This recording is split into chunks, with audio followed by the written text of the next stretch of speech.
Hey guys, how's everybody doing? Hope all is well. Everyone's safe.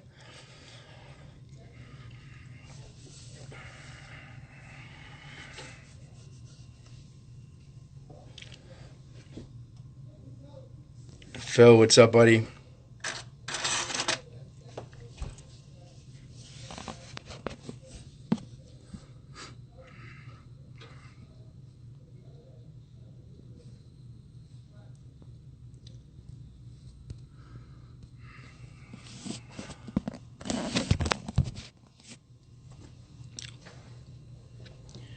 We'll just wait on Alecko. He should be with us shortly.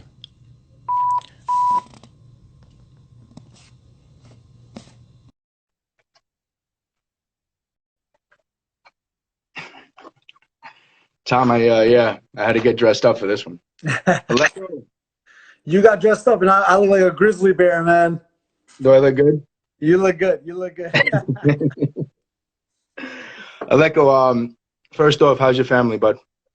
We're good, man. My family's in Jersey. I came down here a couple weeks ago after I self-quarantined for a little bit, but thank God everyone's doing okay right now. Just hoping for some normalcy soon. What about yours, man? We're doing well. We're strong, right? It's getting better every day. We're positive. We've created this platform, and we're just super excited to continue to bring in the people that we've been bringing in lately, and it's helping our club, and we're spreading knowledge and educating our parents and our players. So I can't thank you enough for joining us, and again, we're completely honored here. No, happy to Let's be give a here. few more moments. We'll give a few more minutes for these guys to join in, and then we'll get started. Sounds good. Sounds good. Yeah. Are you in Manhattan now, or No, are I'm you in in Jersey? Jersey right now. I see you with the family. Yeah, although I think my parents are gonna kick me out pretty soon because they're tired of me doing their grocery shopping for them. I bet. I bet.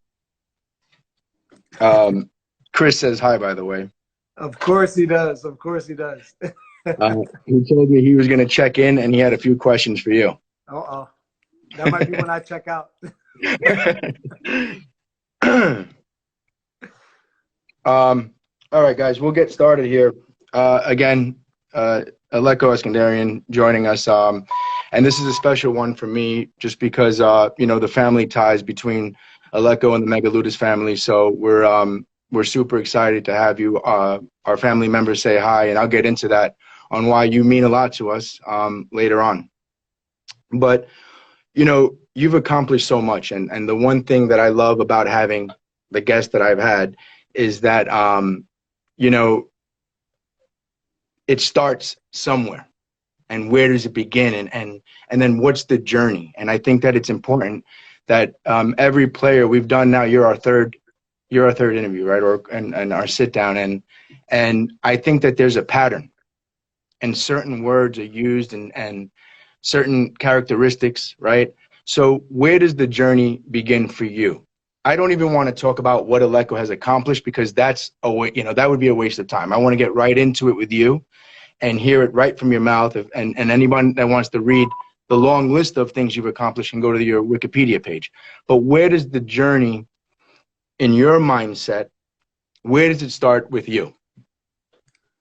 Honestly, since I was born. For those that don't know, I was fortunate enough to be born into a soccer family. So literally my earliest memories as a child, as a baby, would be sitting on my mom's lap at my dad's soccer matches. And that was it was just like a part of our life, right? Like every every day, either a game was on, or my dad was playing, or my older brother, who's 3 years older than me, he was kicking Mm. around. So my earliest memories, like a ball, has been in my view since the day I was born. So Right. it was very much just a part of our life. But in terms of Mm. my own journey, I would say it was, and I just recently talked about this, but my older brother is like a saint. He's like an angel. So my older brother, I very much grew up in his shadow just because he was so well behaved, always Right. respectful, never got in trouble. And I was the opposite, where I was the one that was, sent to my room, or, whatever you want to call it. Right. Armenian parents, they have their own methods of discipline. But Thank but for me, soccer in the very beginning, at the core of it, was my release. Like, it was just a way for me to get my mind off of whatever I was dealing with and just go kick a ball, express myself, do my thing, burn some energy, burn some anger and frustration.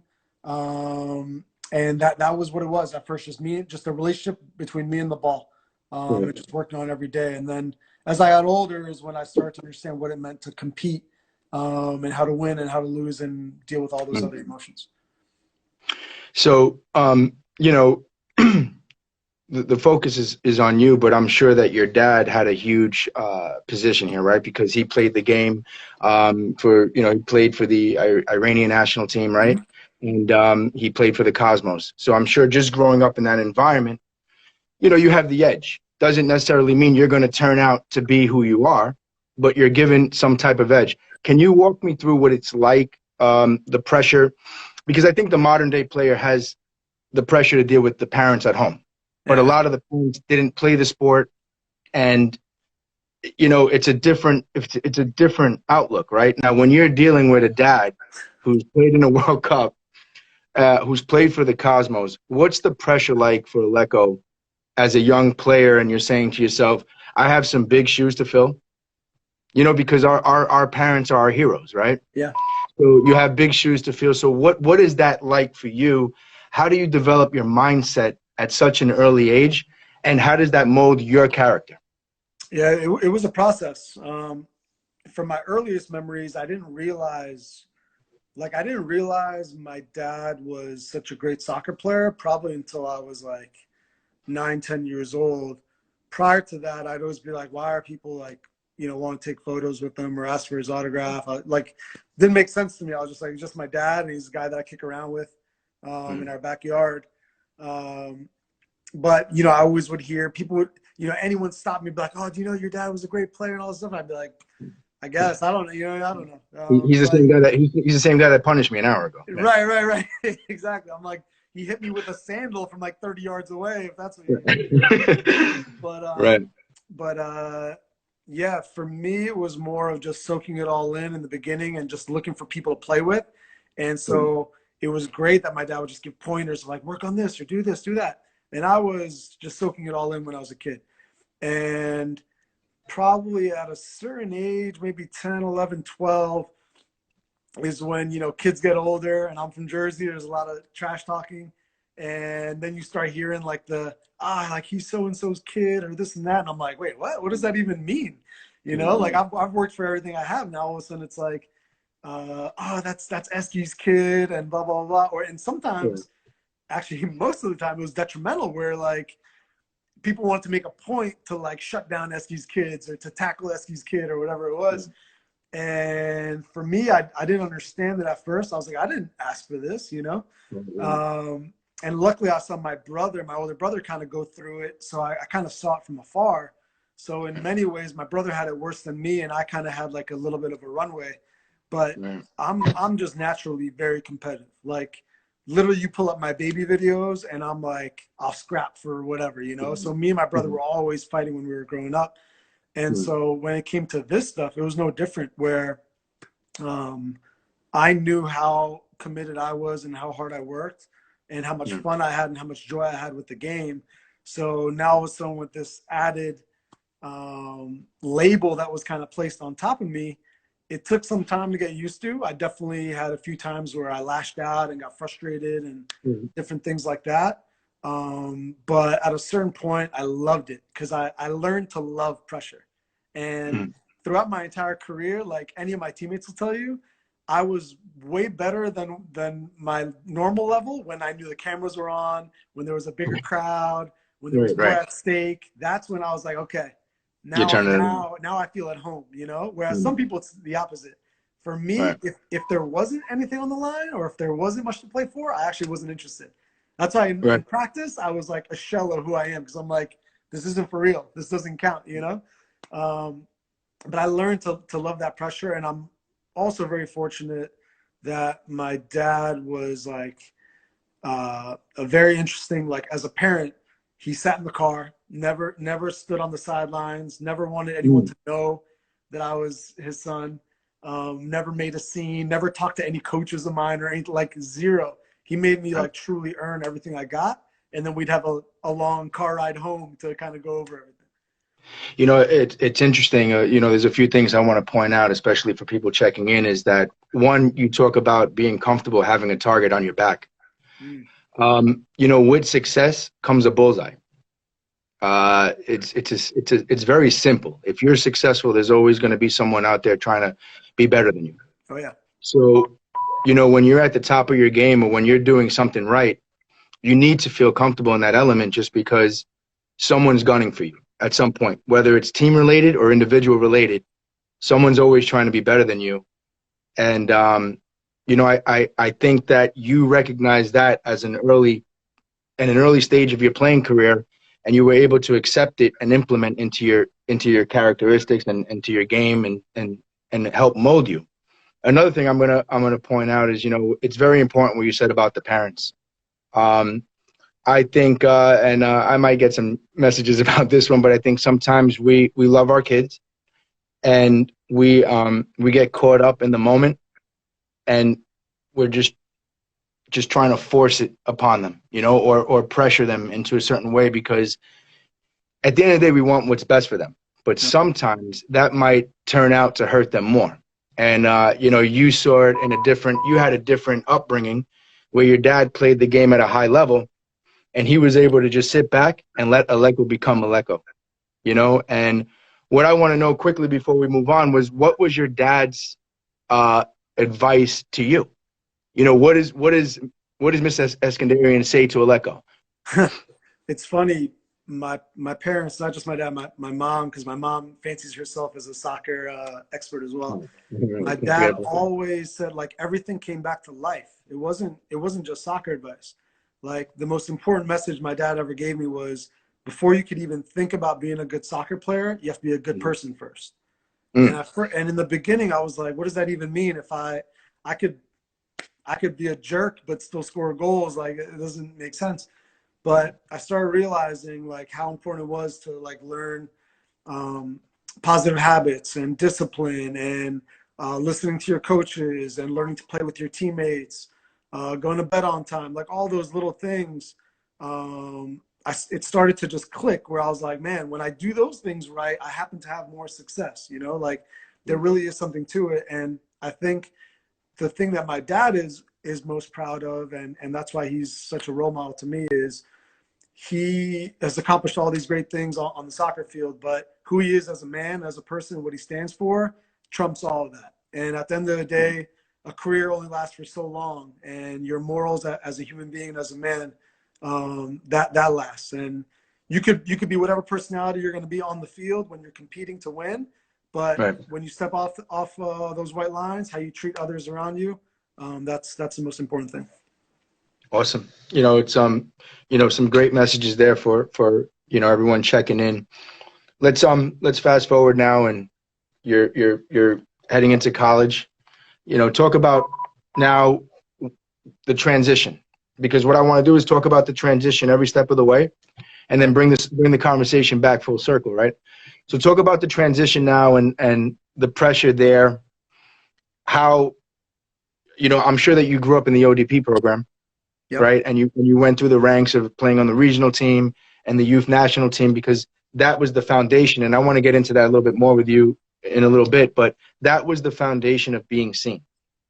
You held a sense of pride when you either played for your state team, your regional team, your national pool team, or your national team. Those were the only ways you really got seen. Correct. So now you've graduated through this program. Walk me through, your college experience at in Virginia. I have to say, when we're talking about all this stuff throughout my journey, emotions are such a big part of all of this, man, because like when I look back on my own life, on my own career, the highs and the lows that you experience when you put yourself out there, when you're vulnerable, when you're, when you love something, that truly is what lit a fire under me. And so when I talk about UVA, I have to tell the story that that was the only ACC school that even sent me a letter, even though I was Gatorade National Player of the Year my senior year of high school. I was really only recruited by local colleges. It was St. John's and Seton Hall and Rutgers. Those were the schools that really invested in me, and I was going to go to Princeton. That was going to be my choice, just for the academics alone. And because I was like a final cut on the U17 national team, all like the top soccer schools not even a letter, phone call, nothing. And I was fortunate that because I got cut from the U17 World Cup team, I ended up going on a regional team trip with a year older age group to Germany. I went on this trip. I did really well, and I was fortunate that the UVA assistant coach was coaching that team, Craig Reynolds. So he was coaching that team. I did really well, and afterward he said, and this is already my senior year, right? Like really late, because kids now commit by like freshman, sophomore year. So he comes up to me and he's like, "Hey, I don't know if you've chosen a school yet, but I would love for you to consider UVA. We already have all our top recruits, so we don't have any money really left for you. Right. But we'll come and visit you. We'll see." So I got a 15% scholarship to go to UVA, and that's nothing compared. I was getting full rides at all the local schools. So I basically made a deal with my parents, and I said, "Look, UVA is the top school. It's where all the top recruits go. Give me one semester there to see how I measure up, if I'm good enough to even make the team. If not, it's not working out, I'll transfer to Princeton, and we'll see what happens." But I was like, give me that one semester. So when I went into UVA, I went in with a huge chip on my shoulder. I had every school that didn't send me a letter in mind. I knew every coach's name that blew me off.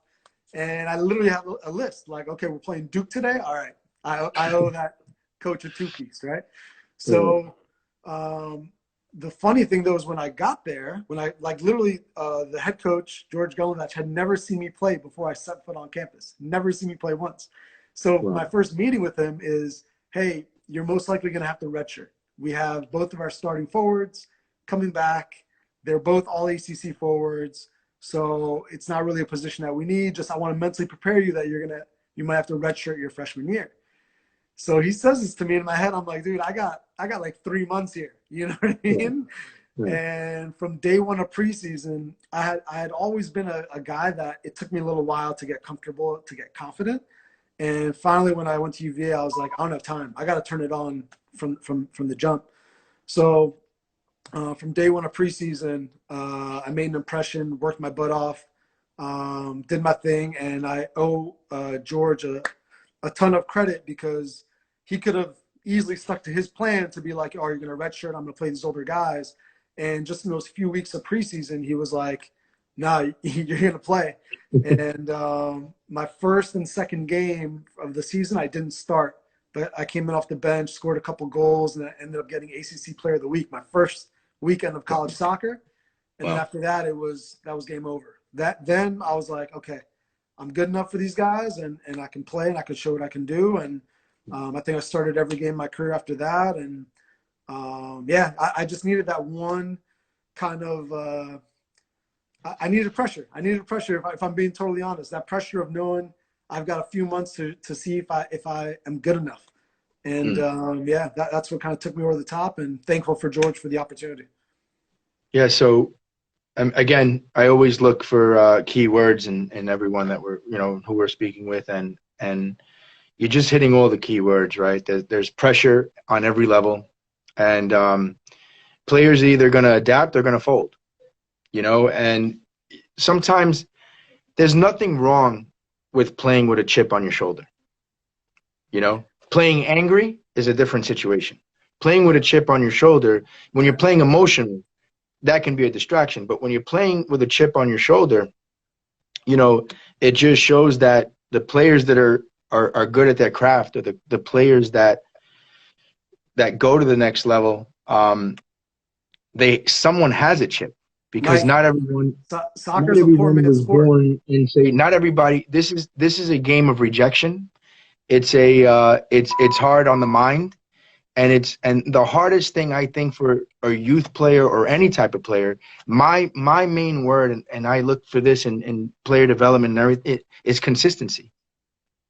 Because you're gonna have good games, you're gonna have bad games, but the special players to me are the ones that are consistent. Yeah. Now, You listen, know? the biggest thing for me is mentality, because my dad taught me that at an early age too, when he said, soccer is a poor man's sport. And that doesn't mean, that doesn't necessarily reflect on your actual socioeconomic status, right?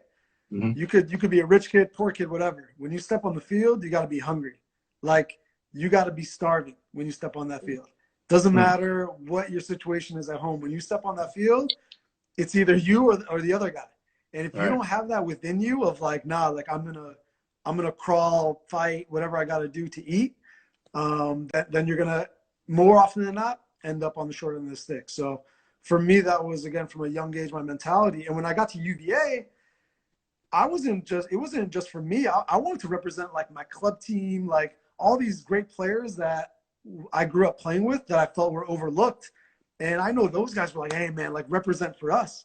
And when I got there, I was at first so scared and nervous. And after a while, I'm like, man, I got teammates that are better than you guys. And like, and some of these guys are so spoiled, like, the grass isn't looking good today. I'm like, dude, we don't have grass in Patterson where I train, you know? And it was a culture shock for sure, but I quickly embraced it and kind of made it my own, and very grateful. So you're going with this chip on your shoulder now, and I think you spent 3 years in Virginia, right? Yeah. And then now you get drafted, first pick for the MLS with DC United. Obviously, it's playing with that chip. You made your stamp. You got the respect now, and now you're headed into the MLS, and you start to see that all your hard work is paying off. Not only that, but you're the number one draft, right? Pick for, is that right? So what's the mindset there now?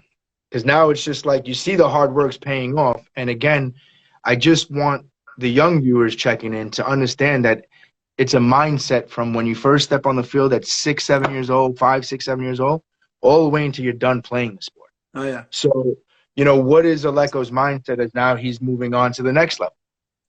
So I was the number one pick. At that point, I'd kind of established myself with the U20 national team and the Olympic team.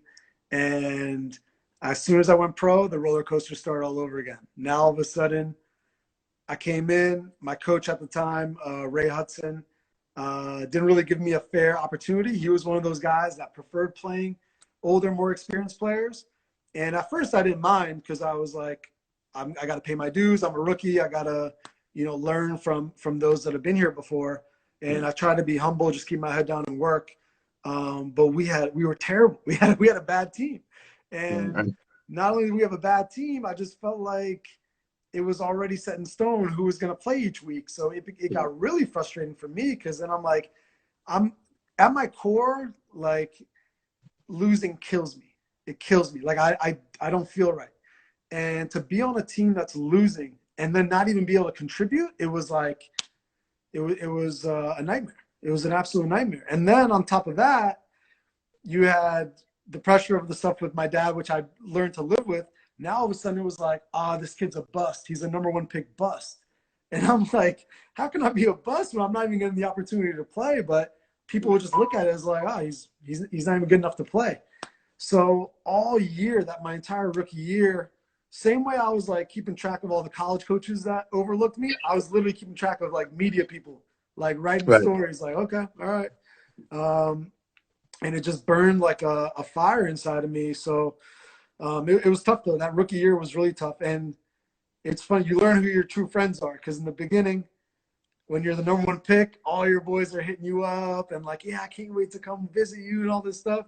All of a sudden, when I wasn't playing, dude, my phone was on silent, man.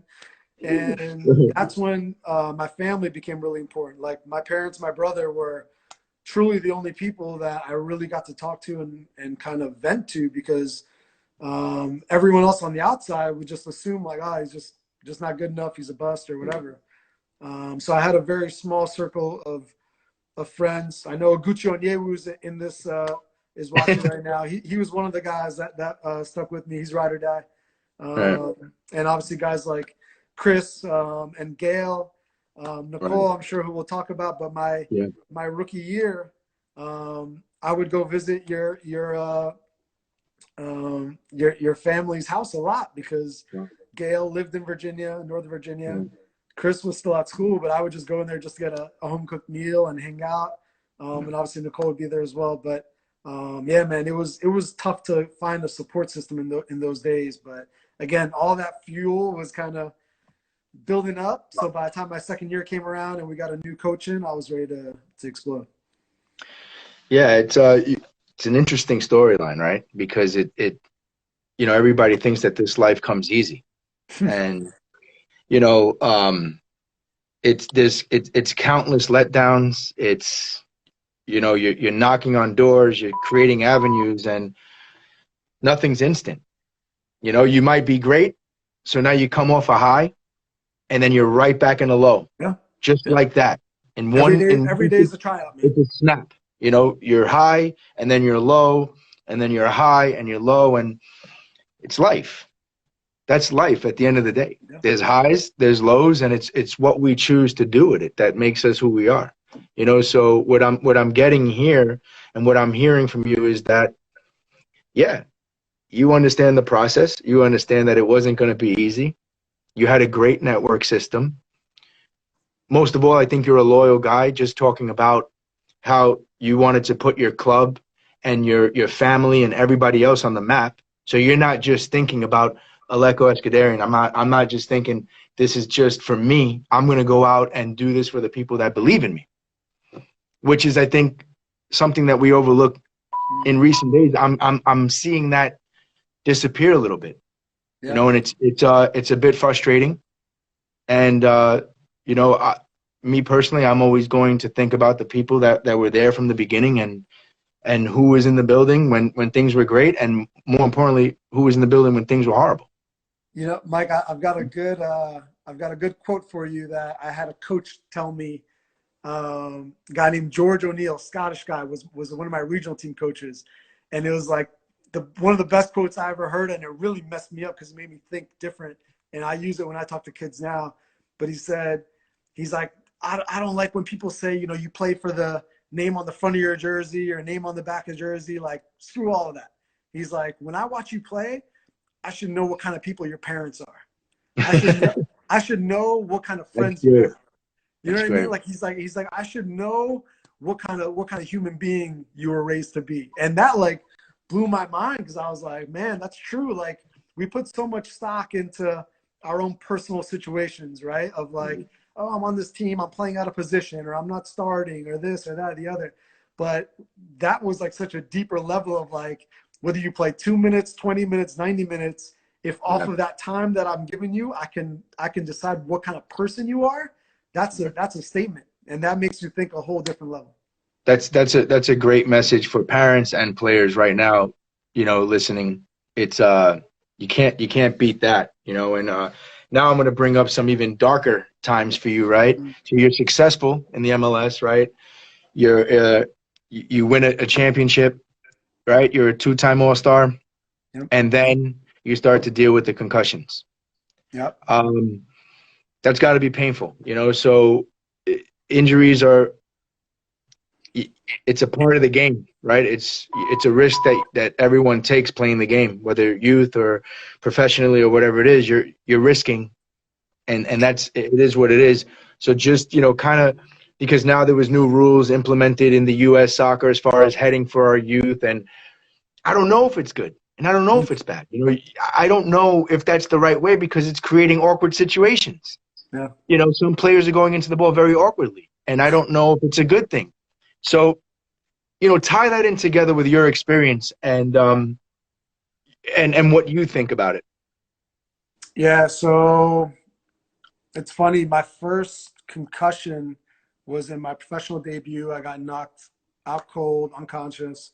I had amnesia, I think, for about 3-4 hours. It wasn't until later when I was in the hospital where all of a sudden I came to and all this stuff. And the word concussion wasn't even used. It was kind of like, you got a ding, he got knocked out, Right. things like that. So it just shows you how far we've come as a society, where when it first kind of went down, yeah, medical care or the attention to it wasn't quite where it needed to be. Listen, for me, I was an aggressive player. I wore my heart on my sleeve. Every loose ball, every 50-50, every 40-60, I was going to go like my life depended on it. And to me, that was the way I expressed myself. That was how I had fun playing the game. Did I put myself in some situations where I left myself vulnerable for collisions? For sure. That's part of the game. It's a physical sport. Unfortunately, I took a couple cheap ones. I took a couple bad ones. And what we know now about concussions is that they add up. And the more you get hit, the more susceptible you are for the next one and the longer the damage lasts. So unfortunately for me, my career cut short at the age of 26, 27. So it's weird because even though I'm proud of what I've accomplished and I feel like it was such a long ride, it was actually fairly short. And I think about I was somewhat in my prime when it all ended. Like I never even had the chance to like really be a leader because I was always still like kind of the younger player coming up. And you learn so much through experience that takes you there. But for it all to come crashing down was by far the hardest thing I've ever dealt with in my life, to the point that, you know, I had to go through some depression and really take a long look in the mirror and question, who am I? What am I? What is my worth? What was I put on this planet to do? And when the thing that you love most and the thing that you identify with the most is taken away, now all of a sudden all those layers are stripped back and you really need to focus on who else, you know, you, the human being, are. Because so many times as athletes, that's our protective shield, you know, that's our outlet, that's our way of expressing ourselves, right? And now when that was taken away, I basically just had to start a whole new chapter of my life and start a new identity of who I am without this beautiful sport. So it took me a while. I definitely had I was definitely in a dark place for a bit of time, and had to kind of get away from everything and remove myself from everything.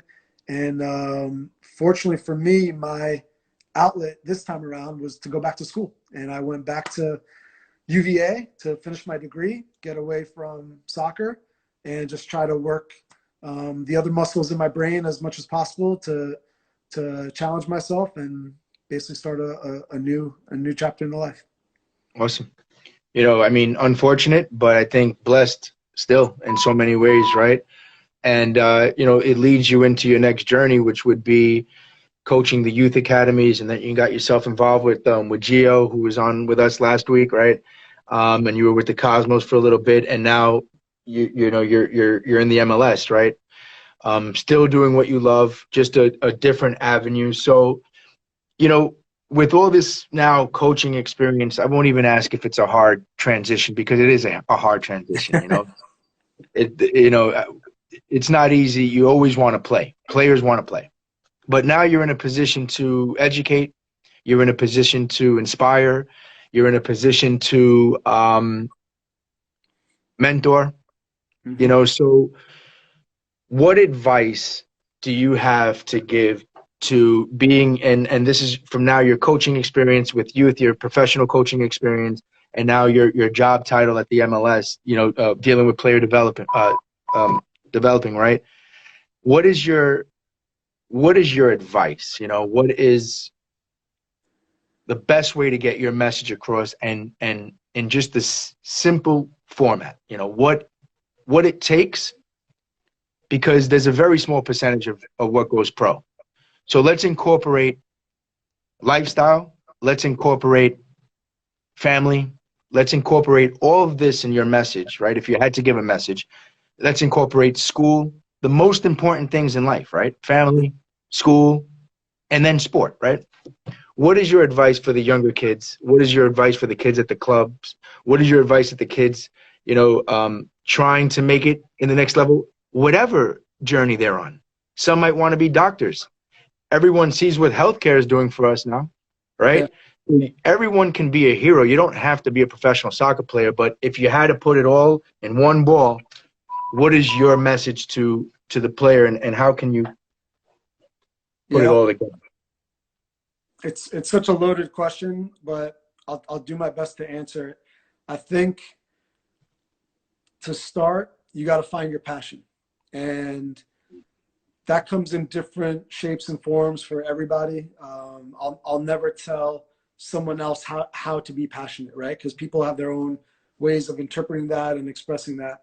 But for me, you have to find a balance between being true to who you are and striving for who you want to be. And to me, that is that's always the goal. Is no matter where you start, you have to have a finish line. That's that's so far unattainable that it's going to take you a lot of work and dedication to get there. Because no one wants to do something that's really easy. Oh, I'm gonna start here and finish here, and now what? So I think for me, it's whether it's as a player, whether it was coming up, all the different adversity we talked about of, even I remember even as a player, like state team to me was like state team. Like, I'm not good enough to be on the state team. Like, best You player in were the feared. state. You were feared. You were feared. Plain and Absolutely, simple. absolutely. You were looked at And very differently. exactly. And for me, I talked earlier about emotion. Like emotion is such a key part because I used this analogy last night. I was talking to a high school team. I was like, until you feel pain, you don't know who you are, right? Like you could equate it to a relationship, right? Like Mm. until you get like someone breaks your heart, or until like a friend stabs you in the back, or someone that you trust lies to you. Like when you feel those things, those emotions, how you respond to that to me is huge. And Right. people are going to pick different ways to do it, but when it comes to competition or a career, for me that becomes really, really important, how you internalize that and then what your response is. Because um, when I talk about transitions, part of why I went back to school is because when I left UVA, I left to sign a pro contract, and I had a dean who told me, Alecko, school's not for everybody. And I was like, I'm like, what do you mean? She's like, listen, I know you're a big time soccer player, all this stuff, but this is a difficult university and it's not for everybody. I'm like, no, you don't understand. Like I was focused on soccer, so I maybe wasn't applying myself in school as much as I should, but it burned like in my mind, in my brain, it killed me in my heart that this my dean thought that I wasn't gonna make it, that I wouldn't graduate. So that's like another thing that you add to the list. And it's the same thing in a career when you talk about coaching, when you talk Right. about different industries, you have to kind of feel um, that fire and that desire to Right. make yourself better and to make yourself the best version of whatever you're going to be. And I'll tell you right now, it's impossible. I'll tell you, even as a player, I didn't attain that. It's really, really tough. I'm not a robot. It's tough to do all the right things, to do all the habits. That's Yeah. why, it's if it was easy, everybody would be a pro. Everybody would be Cristiano. But waking up every day and making the right decisions, doing the right things is tough. But you got to have that goal in mind and find people that you look up to that are mentors and Right. try to follow in their lead and work your way up. That's great advice there. Two more questions for you, Alecko, here. One, and you don't have to really go into it in detail because I want to have you on again, and I want to talk about this in detail. But are we headed? Are we headed in the right direction with our current situation? And you don't have to go too much into it, but I want to know that we are headed in the right direction because the last time we looked good, it was a different way. It was a simpler way. We had the state, the regional, and the national program. And then that's where, to be honest with you, we had the most success. And then we created Yep. all these different leagues and we created all these different academies, and we haven't had too much success for whatever reason. Now, I'm not pointing any fingers. I'm not saying anything. I'm just saying, speaking to you and someone that has in a high place right now, are we headed in the right direction? You don't have to give too much of that because, like I said, I want to get you on again when we actually get out there and things are, back to normal. We can talk more about that. But are we headed in the right direction? Yeah, it's an important question, and it's one that I find myself asking me and my colleagues every single day, because things are different. Mentality is different. The generation's different. The landscape is different. So much has changed, and I think our system, our process has to evolve with time. I think we, and when I say we, I talk about the entire youth soccer landscape. I think there's been a lot of progress made in a lot of areas, and then I think in some areas it has gone down.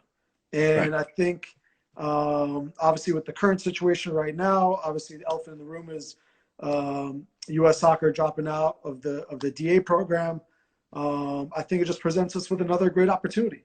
Obviously, my employer, Major League Soccer, we're looking to step in, and right now is a time that we're asking that exact question, and you're maybe foreshadowing a little bit, because I think we'll have an announcement in the next week or two that. Yeah, I mean, I don't have any insight. No, This was because just no. listen, I wanted to save it because it would be a great conversation. I'm building up a part two with you, right? yes, Um, sir. but yeah, and I appreciate the honesty and just saying we have to see, right? You have to see because this is brand new. Um, I might see it one way, you might see it another, but I think that there just has to be balance in this country.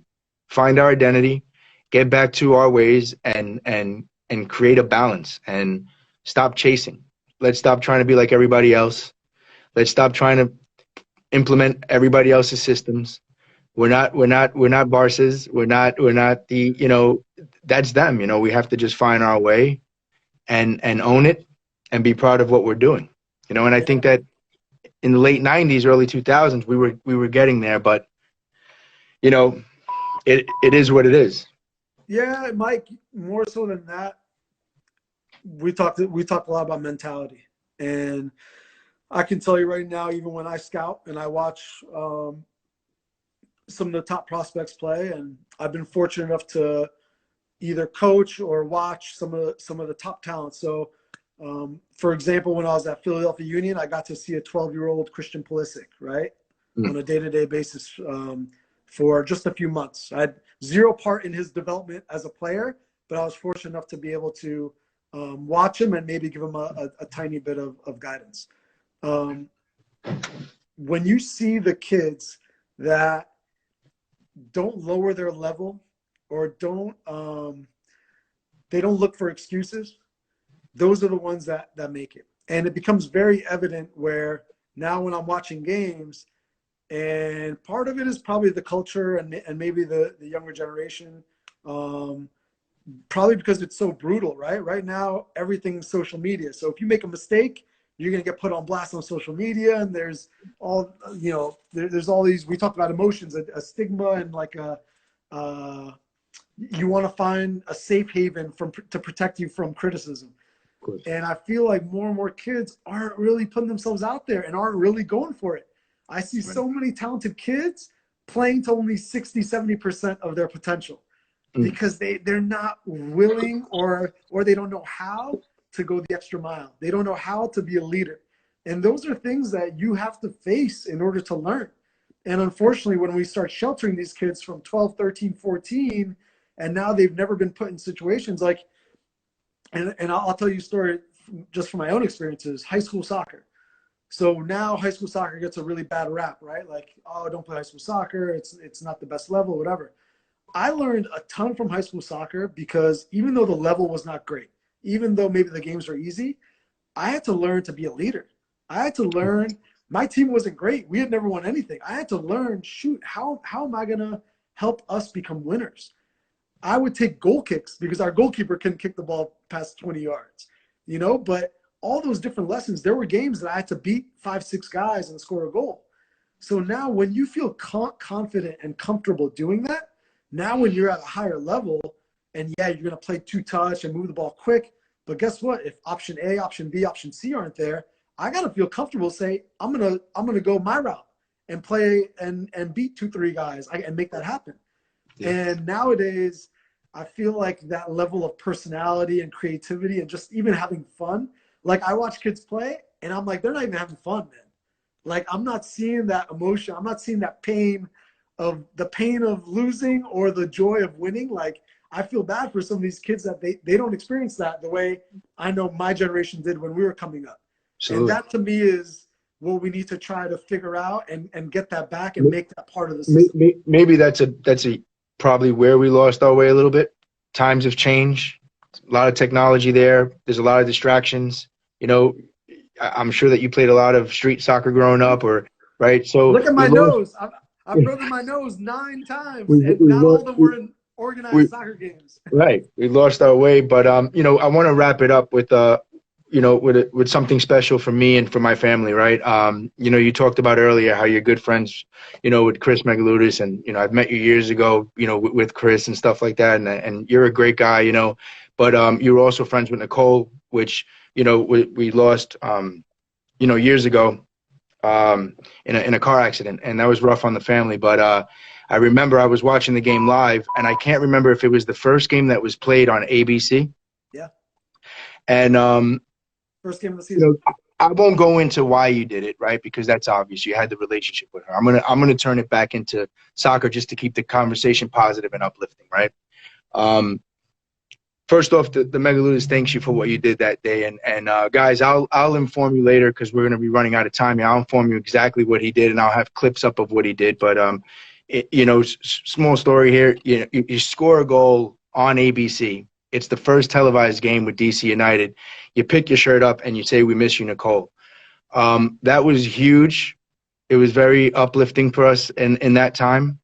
I'm sure that Gail and Chris and my uncle Nick and everybody that was involved in her life, you know, the Megaludis family appreciated what you did. But I have a different question for you, right? And then we can go on it because, like I said, I want to stay uplifting. Where's your mindset? I mean, it takes some cojones, right? To put that shirt on. Take some cojones. So, and you put that shirt on, right? And God, not only do you score a goal, but you score a golazo. And then you take it off, and I'm like, if I could curse right now, I would. But you can say, I'm like, holy, what the? And I'm watching this, and it's such a great moment for the family. But what you did when you're putting that shirt underneath you, and foretelling you're projecting the future. And then you go and you score that goal and you do that. It means a lot to us. But just walk me through really quick your mindset right there, because that's important, right? Because you were prepared for it. Yeah. When Nicole passed, it hit me really, really hard, man. That was, I would say, first time in my adult life that I lost someone that I truly loved and cared for like family. And at the wake, when I went and saw Gail, because I was in Mexico for Olympic qualifying when she passed, and flew straight from Olympic qualifying, made it to the wake, and when I saw Gail and Chris, I mean, it was so emotionally overwhelming. But I remember I told Gail, I was like, the next time I step on the field, I'm scoring for Nicole. I told Gail. And now this is, at this point, the coach had been fired and the new coach had come in, Peter Novak. I don't even know if I'm going to play, start, get traded. I have no idea. But that preseason, I was like determined, like this is a clean slate for me. I'm going to be an animal, you know? And as you know, that year is also when Freddie Adu joined DC. Right. So the whole world was saying Freddie Adu is going to start. And I'm really thankful to my coach because, you know, you talk about my mindset.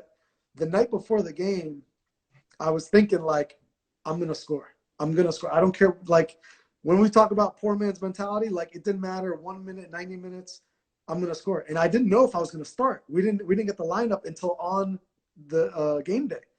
So I'm sitting there in my room and I'm just kind of thinking, and I'm like, I just visualized it. Like, I'm gonna write this down on a shirt, and how can I show Gail? Because I remember talking to Gail, and she was at a memorial at VCU for Nicole. She couldn't make it to the game, so I was like, how can I do something to show the Megaludis family how much I appreciate them? And I talked to you a little bit about my rookie year when Right, things right, weren't going well, who was there for me. And the right. Megaludis family were one of the few who really, really helped me through that time.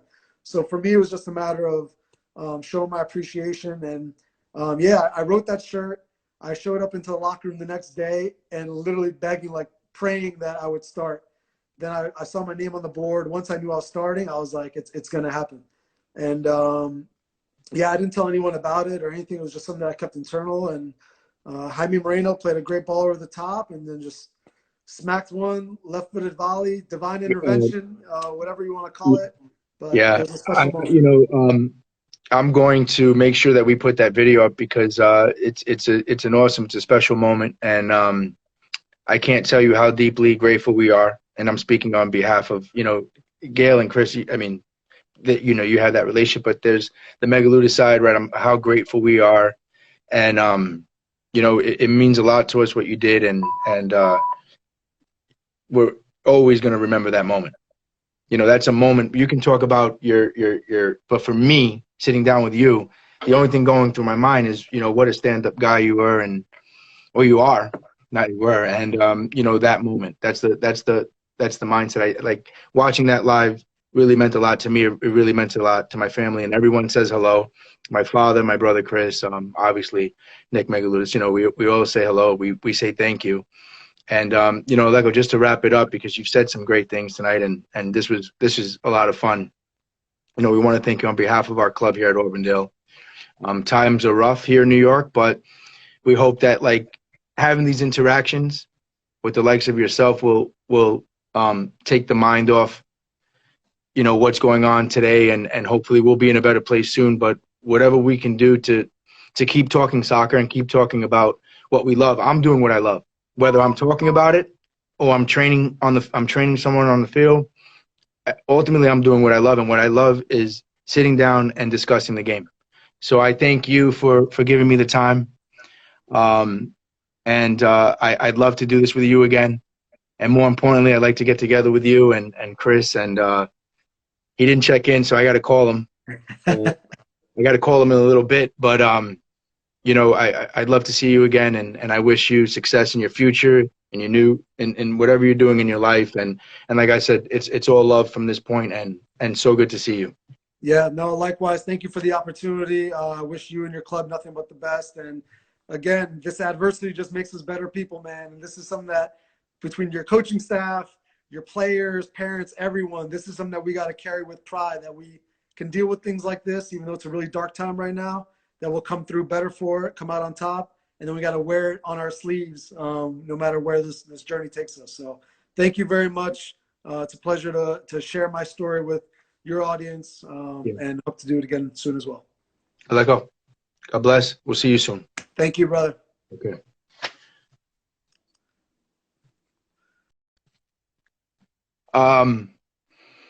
So guys, thanks for tuning in to that. That was for me personally, I think a lot of things that were said were just so spot on. This is someone who's played the high level and who's currently in the high level, continuing to educate. And I don't think he's saying anything different than what the message is. So let's continue to work hard. Let's remember, what's important. What the message here is very clear. It's passion, it's commitment, it's consistency. Every interview that we've had, everyone is sharing the same message from all walks of life. And I want you guys to really take advantage of this, because, these are special moments. These are inspiring moments. This is, we want to keep everyone engaged. We want to keep the parents engaged. We want to continue to educate, and we want to say why, doing this every day and loving what you're doing is the best thing that you can do. Simple as that. It's the best thing that you can do. Take the message, understand the message, and implement it to your game, implement it to your lifestyle. Love your family and love soccer and take care of each other. I'm out. It's awesome, as always, to see you guys. And these will be up for you to view, and I'll make sure that I share that video because it was a special moment. But again, thank you, and stay safe. We'll see you soon.